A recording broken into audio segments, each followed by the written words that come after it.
Hello and welcome back to proxy Gyan. दोस्तों, स्वागत है एक बार फिर से आपका प्रॉक्सी ज्ञान के अंदर।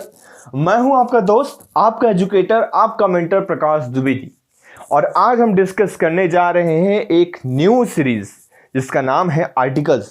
यहां हम देखेंगे सभी इंपॉर्टेंट आर्टिकल्स। कॉन्स्टिट्यूशंस के अंदर आपके बहुत सारे आर्टिकल्स दिए हुए हैं, उन सभी को सिंप्लीफाइड मैनर में हम यहाँ पे डिस्कस करेंगे। इस सीरीज के अंदर हम एक एक करके सिंपली आर्टिकल को डिस्कस करेंगे। उन आर्टिकल्स को याद रखने के लिए निमोनिक्स का यूज करेंगे, किस तरीके से आप आर्टिकल्स को लॉन्ग टर्म तक याद रख सकते हैं वो मैं आपको बताऊंगा। और बहुत सारी इस तरीके से छोटी मोटी चीजें जो छुटपुट केसेस हो जाते हैं और जो भी चीजें निकल के आती रहेंगी आर्टिकल से रिलेटेड, वो मैं आपसे यहाँ पे डिस्कस करूंगा। इसी तरीके से अभी हमारे बहुत सारी नए नए सीरीज स्टार्ट होने वाले हैं। तो चलिए अभी हम इसको स्टार्ट करते हैं, the union and it's territory. पहले मैं आपको पार्ट्स बता देता हूं और एक अलग से एक लेक्चर आपके लिए लेके आऊंगा जहां पे मैं आपसे पार्ट्स को डिस्कस करूंगा। पार्ट फर्स्ट के अंदर क्या आता है, पार्ट सेकंड के अंदर क्या है, शेड्यूल क्या होते हैं, शेड्यूल्स के अंदर क्या क्या चीजें होती हैं, किस तरीके से एक शेड्यूल दूसरे शेड्यूल से डिफरेंट है, दोनों में क्या डिफरेंस होता है, पार्ट्स एंड शेड्यूल में, आर्टिकल्स में क्या डिफरेंस होता है। देखिए, पार्ट फर्स्ट के अंदर आर्टिकल 1 to 4 है। जैसे आपका एक कोई भी चैप्टर होता है, यूनिट होता है, यूनिट के अंदर आपके चैप्टर्स होते हैं, उसी तरीके से ये पार्ट फर्स्ट एक आपका यूनिट है, उसके अंदर उसका जो नाम है वो है union and territory. Part first के अंदर यूनियन एंड टेरिटरी है, आर्टिकल 1 to 4। आर्टिकल 1 to 4 आज हम डिस्कस करेंगे, क्या होता है इसको हम देखेंगे। चलिए स्टार्ट करते हैं, प्रीएम्बल की बात करते हैं। सबसे पहले द मोस्ट इंपॉर्टेंट टॉपिक, एक अलग से लेक्चर लेके आऊंगा जहां हम प्रीएम्बल को बहुत ही डीपली डिस्कस करेंगे। प्रीएम्बल के अंदर जो भी वर्ड्स दिए हुए हैं उनको डिस्कस करेंगे। एक बार आप इसे रीड कर सकते हैं। We the people of India having solemnly resolved to constitute India into sovereign socialist secular democratic republic and to secure to all its citizens justice, social, economic, and political liberty of thought, expression, belief, faith, and worship, equality of status and opportunity, and to promote among them all fraternity, assuring the dignity of the individual and the unit and integrity of the nation. In our constituent assembly, 26th day of the November 1949, do hereby adopt, enact and give to ourselves this constitution। तो ये हो गया हमारा preamble. आप लोगों ने इसको एक बार आपको रीड करना है और आपको प्रीएम्बल याद होना बहुत इंपॉर्टेंट है, तो आप इसको एक बार पढ़िएगा। नेक्स्ट लेक्चर के अंदर आगे जो लेक्चर सीरीज आएगी वहां हम प्रीएम्बल को डिस्कस करेंगे बहुत अच्छे से कि जस्टिस का मतलब क्या होता है। यहाँ पे हमारे प्रीएम्बल के अंदर जस्टिस का मतलब क्या है, डेमोक्रेटिक क्या का मतलब है, रिपब्लिक का क्या मतलब है, सेकुलर क्या होता है, किस तरीके से जस्टिस सोशल, इकोनॉमिक, पॉलिटिकल है, ये सारी चीजें डीपली हम डिस्कस करेंगे। आगे चलते हैं। आर्टिकल 1 to 4 की अगर मैं बात करता हूं तो सामने आप लोगों के यहाँ पे आ गया होगा article 1, that is name and territory of the union. जैसे कि कोई भी टेरिटरी का नेम है, आप किस टेरिटरी के अंदर रह रहे हैं, आप यूटी के अंदर रह रहे हैं, आप किसी स्टेट के अंदर रह रहे हैं या कहीं और रह रहे हैं, आपको बताना है। तो आप किस स्टेट के अंदर रह रहे हैं आपको कमेंट सेक्शन के अंदर आप बताना। आप जम्मू कश्मीर से हैं, आप लद्दाख से हैं, आप एमपी से हैं, आप यूपी से हैं, महाराष्ट्र से हैं, दिल्ली से हैं, कहां से हैं, तो ये सारी चीजें जो नाम है वो कहां लिखा जाएगा, आर्टिकल 1 के अंदर। क्लियर हो गया पॉइंट। आर्टिकल 1 के अंदर क्या है, जितने भी स्टेट्स हो गए, जितने भी यूटीज हो गए हमारे इंडिया के अंदर, हमारे भारत के अंदर, उन सब का नाम यहां पे लिखा गया है, क्लियर मेंशन है। आर्टिकल 2, एडमिशन और establishment of new states.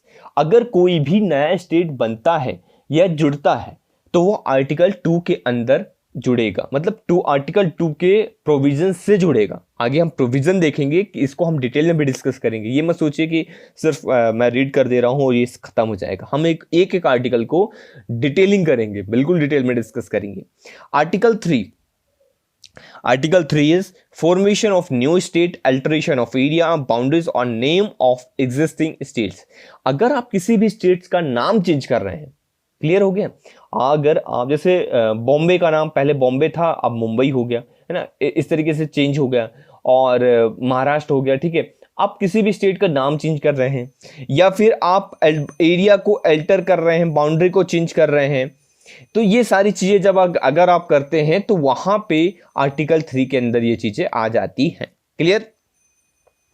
Laws made under the article 2 and 3 to provide for article 4 amendment for the first and the fourth schedule supplement incident the consequential matter। याद रखिएगा, अगर नाम change होता है, area change होता है, boundary change होती है, या अगर ये सारी चीजें होती हैं, अगर कोई भी स्टेट नया जुड़ता है, तो वो आपको ध्यान रखना है वो कॉन्स्टिट्यूशनल अमेंडमेंट नहीं होता है। आगे हम डिस्कस करेंगे किस तरीके से कॉन्स्टिट्यूशनल अमेंडमेंट आर्टिकल 368 के तहत आता है और कौन सी चीजें आर्टिकल 368 के अंदर नहीं आती है, वो डिटेल में आगे के लेक्चर्स में हम डिस्कस करेंगे। देखिए आर्टिकल 1 आप एक बार रीड करिए।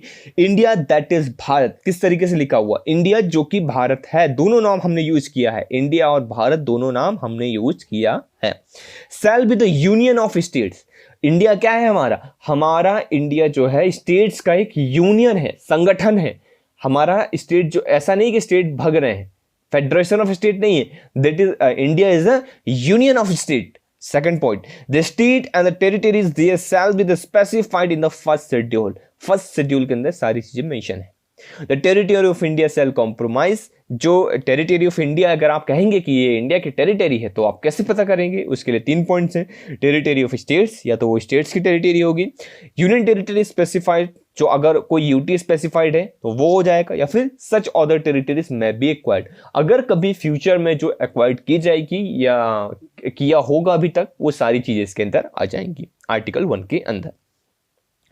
The phrases union of India the territory of India need to be distinguish. दोनों के अंदर डिफरेंस है। यूनियन ऑफ इंडिया का मतलब और टेरिटरी ऑफ इंडिया का मतलब, दोनों के बीच में क्या अंतर है वो आपको मैं भी बताता हूं। देखिए, the union territory are not included in the union of states. Union of states का मतलब है कि स्टेट्स का संगठन, यहां पे बात की जा रही है स्टेट्स का संगठन, मतलब स्टेट ग्रुप में आके अगर है तो उन्हें हम कहेंगे यूनियन ऑफ स्टेट्स। क्लियर हो गया?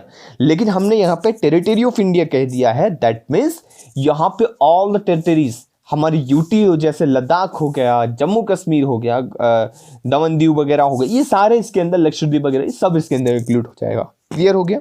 कभी भी क्वेश्चन आता है union of states and the territory of India, तो दोनों के बीच में आपको डिफरेंशिएट करना आना चाहिए।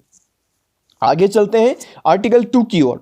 And the article 2 is admission और एस्टैब्लिशमेंट ऑफ न्यू स्टेट्स। हम देखेंगे किस तरीके से कुछ नए स्टेट्स को एडमिशन देना या इस्टेब्लिशमेंट करना है। सपोज जैसे तेलंगाना बाहर निकल के आया आंध्र प्रदेश से, तो क्या हुआ? हमने क्या किया? एक नए स्टेट का संगठन किया, इस्टेब्लिशमेंट किया, तो वो किसके तहत होगा? आर्टिकल 2 के तहत। क्लियर हुआ? Parliament may by law admit into the union or the establish new states or such terms on condition as it thinks fit। अगर उसे लगता है तो पार्लियामेंट ये चीज कर सकती है। क्लियर हुआ? तो ये छोटी छोटी चीजें हैं, इसमें ऐसा कुछ खास है नहीं। कुछ एग्जांपल्स हैं जिनको आप याद रख सकते हैं, जैसे कि by using the power of parliament has admitted, बहुत सारे स्टेट को एडमिट किया है। जैसे कि फ्रेंच सेटलमेंट की तहत से हमने पुडुचेरी लिया, देन पोर्चुगीज सेटलमेंट से हमने गोवा लिया, देन फिर दमन लिया, देन सिक्किम लिया। इस तरीके से इंडिया में अलग अलग टाइम पे ये चीजें होती दिखाई दी हैं हमको। क्लियर हुआ पॉइंट? चलिए article 3, formation of a new state and alteration of area boundaries और the name of existing state.